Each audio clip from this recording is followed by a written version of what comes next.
What's up YouTube? Today's video I'm going to go over my new build idea, or not really new build, but it is a tried and true build that's kind of different this time around because of the Forbidden Flame and Forbidden Flesh tools.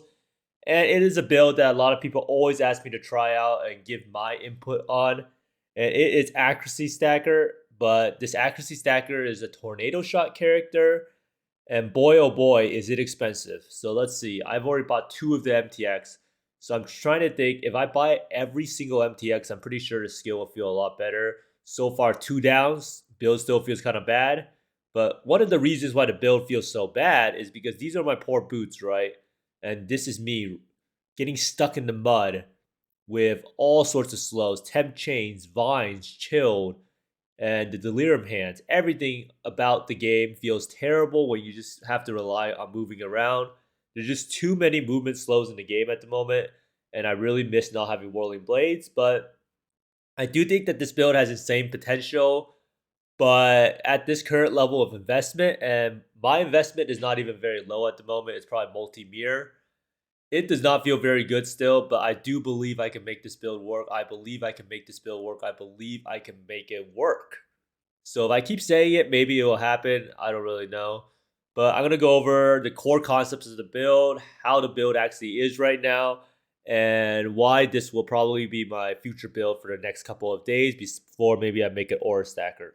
So you might be wondering, why sell one of the best builds in the game? Why sell Venom Gyre? And it's pretty much because I've been playing the build for quite a while. Before the league even started, I think I spent a week doing Venom Gyre. I even leveled a character almost to 100 in it in Scourge League.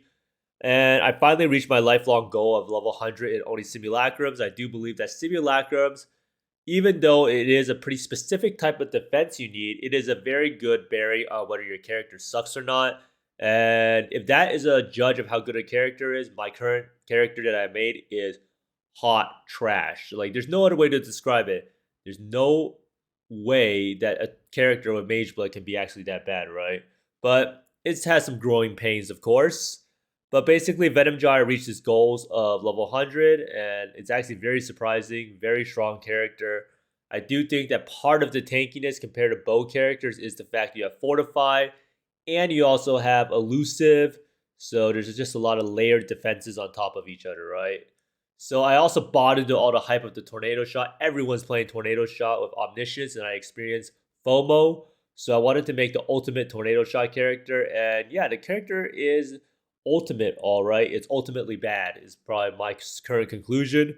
And I never played Accuracy Stacker before, and people always ask me how amazing Accuracy Stacker is. Yeah, a lot of people always say, oh, Accuracy Stacker is so amazing, you gotta try it. And yeah, it's probably very amazing if you use the Lightning Strike with Replica Last Resort because you have a good Whirling Blade. But currently, I mainly decided to try out Accuracy Stacker because you actually end up being able to get Undeniable. Undeniable is something new that allows the Accuracy Stacker to be a Berserker instead of a Juggernaut. And this is the main node on the tree. And this pretty much gives you all of your damage that you will actually need, right? So it's also an infinite currency sink equivalent to Aura Stacker. I think the build might be just as expensive or even more expensive than Aura Stacker, purely because perfect rings for this build are going to be multi-mirror. And yeah, infinite currency sink, right? So early build thoughts. It is important to note that I've spent a grand total of 1 day trying to fix this build up, and a lot of it is also spending time buying all the gems. So as you can see, build is absolutely awful even with high investment. Part of the reason is I think there is a trade-off to be made between life and damage. And currently 4.1k life, at least for Simulacrum's sake, is not enough to survive, right? There's no way you can survive with 4.1k without more layered defenses or max res or brass dome or something like that. And the build revolves around Storm Rider Boots, which grants 1 to 6 flat lightning damage per 200 accuracy. So there's 2 things that get scaled in this build, which is your flat lightning damage, your attack speed, and then your crit multi, right? So it's the same thing as every single other build. You need the damage, then you need the attack speed, and then you need the crit multi. So you get a lot of flat lightning damage from this node. You have per 200 accuracy rating. With this character, you have around 75,000 to 80,000 accuracy, and I think you can easily reach 100k this time around. And the super endgame, the flatlining damage gets scaled to obscene levels with Juggernaut Undeniable Notable, which grants 1% increased attack speed per 150 accuracy, right? So if you have a bunch of accuracy, then you will actually have like 5. So you have 750 accuracy and then 10. So you have like 500% attack speed, which is absolutely crazy on a node. So you can see here, if you look at a profile, and this is my current one, this one's pretty bad, right? So you lose a bunch of attack rate. You lose negative 70% of your attack rate from right here. So it gives you a absurd amount of attack speed. Super endgame revolves around stacking frenzy charges and using Precursor's emblem with accuracy rating per frenzy charge. So in the end, we'll have like 8 frenzy charges and maybe 9 with a really good precursors. So what precursors does is it has this one roll called 36% increased accuracy rating per frenzy charge. This roll is actually 10%, and it can roll a bunch of different things. So it's pretty much like trying to get one of those synthesized rings, but trying to triple stack one of the mods on it, right? So it's actually incredibly rare. I'm pretty sure this ring usually costs multiple mirrors, and this was one from last league. And being able to get 3 of these stacked together, it may never exist again in the league, right? It is just that rare, and there's not really that many people delving.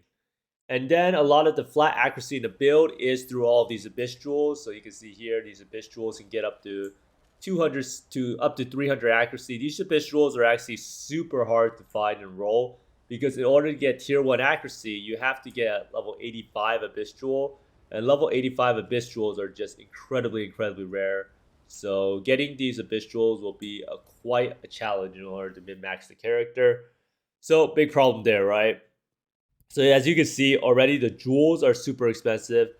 The precursors emblems are pretty expensive. The bow is also going to be expensive to craft. Everything's expensive, and everything also scales upon one another. Like if you don't have the frenzy charges and you don't have the precursors emblem, then you literally do 0 damage, right? So now let's see what the build offense is, because that's what the most important part is. So offensively, the build is capable of reaching numbers on POB that blows away any current Tornado Shot character. And this was seen pretty much last league with one of the Juggernauts that was playing, and he had absolutely crazy gear. But this was his POB. It had around 110 million DPS with the right config on. And you can see here the attack rate is 30.3 times per second. And granted, this is with using GMP, right? So it's actually just crazy the amount of damage you could potentially get with this build. And this is with the Forbidden Flame and Flesh Jewel though. So as you can see here, last league we have number 1 by far is accuracy stacking Tornado Shot, and it's not even really close, right? And this is without the Berserker Jewels. But you also have easy access to nearly 100% critical strike chant with Oscarm gloves, and these gloves grant you 2% attack crit per 200 accuracy rating. So if you look at here on the profile, if you actually take off like Oscarms currently for me, you can see the crit rate goes all the way down to 26.9. My character is still really bad, so it's not really capped crit yet. So we're going to be working on that. But basically, you can see that the crit chance heavily gets carried by this pair of gloves. It's kind of like if you played a Venom Jar build and the helm is carrying a crit chance. So character has insane attack speed and really crazy damage, right? Now, build defense, different story, right? See, this is my character right here. He has some mage blood around him, and he's about to take a bullet to the face. And guess what? He's about to wave the white flag and surrender because he is just getting owned, right? Atrocious, but kind of fixable with high investment. So this build is fixable with high investment, but you do need like pretty good gear in general, and the mage blood is definitely mandatory if you want the build to function. If you don't use the Mage Blood, you'll pretty much just be like a Glass Cannon build, kind of like the Tornado Shot, Deadeye, Omniscience builds out there. But it is fixable with higher investment, and it is capable of reaching 100% spell suppression with just points on the tree. You can see here, my current character actually has 98% spell suppression. And it's pretty much just only from these nodes right here, 1, 2, 3, 4, 5 nodes on the tree right there, and you get 100% spell suppression, which is super nice, right? Because spell suppression is king. However, and Mage Blade, you can reach pretty high physical damage and a reduction evasion. So you can see here, I have like 18,000 armor, 4,056 evasion. If I did use a Jade Flash, you can see it goes up to 64%, right? So Mage Blood can kind of fix everything. but it can't fix the lack of passive points on the tree, meaning you have no room for maximum resistances and life nodes. And this is pretty much what comes down to the hardcore versus softcore philosophy, is that you just have to start dropping damage nodes, right? So you can't take every single one of these damage nodes and expect to stay alive. So if you were a hardcore player, you'll probably drop like one of these bow clusters or something, or you find a cluster that's not that good, maybe this cluster jewel slot or one of these transcendent spirit things. So basically you would have to start dropping one of these crazy things you have going on here and then put the points into max res. So these points right here. And then you probably want to fill out your life nodes on the tree, right? So that's how you can fix up the build. And there's also something that's really interesting not a lot of people know. The reason why this build is able to get so much accuracy is this thing here. Brutal Restraint gives you dex on all of these nodes. And Transcendent Spirit transforms all of the unallocated passives of dex into 125 accuracy rating, right? So, but the downside is it also gives you 2% reduced movement speed. So you can see here, this one jewel socket is giving me 1925 accuracy rating, but also 21% reduced movement speed. But you can see here, 209,000, put the jewel at 300,000. It's a 50% DPS increase. You take out both jewels here, 148k. So these jewel sockets are pretty crazy, right? But it does give you minus, what, 39% movement speed. And then here is another one over here, 46% movement speed reduction, right? So actually kind of crazy how bad that is. And yeah, so not really fixable. And as you know, movement speed is pretty much defense in a lot of scenarios. So what is the future of this build? So the reason why I actually wanted to do this character was I wanted to play this character originally to try to get to #1 on PoE.Ninja for Tornado Shot. So imagine my surprise. I load up PoE.Ninja and go look for my character, right? And I'm like, wow, I'm gonna be pretty high up there, right? I don't even see my character at the top. So then I realized something is wrong. And what is wrong, right? So let's go sort by level because I'm actually level 100, so I should show up here. I'm over here, 669k. That's pathetic, right? I mean, what is my character even doing? Is he naked or something? So basically, if you import over the code, you can see the problem over here. Forbidden Flame and Flesh does not get taken into account, which is pretty sad. Because as you can see here, I have the Juggernaut, the Undeniable Jewel, but it actually does not get allocated on here, right? So you actually don't get this bonus, and this bonus is 180% damage. And also, you don't get Frenzy Charges even if you have Frenzy Charge gain on hit on your quiver. I'm not really sure why, but Frenzy Charge gain on crit. So you would have to slot in the Frenzy Gem for PoE.Ninja to take advantage of it. So you can see here with the Frenzy Charges is 2.4 mil. And if you actually include the Undeniable node, which is, let's see. So the way you can actually like do certain things is you can just go type in Undeniable PoE Wiki, and then you can copy and paste the text here. And you can see what happens, right? Custom modifiers, 8.3 mil, right? So 8.3 mil technically would put us at almost #1, right? But the sad part is PoE.Ninja, I did message the guy on Reddit, and he said it's up to Path of Building to fix this. Not really sure what's going on. It's kind of like how Secrets of Suffering doesn't really get allocated either if you have the jewel. So I'm not really sure this is ever going to get fixed, right?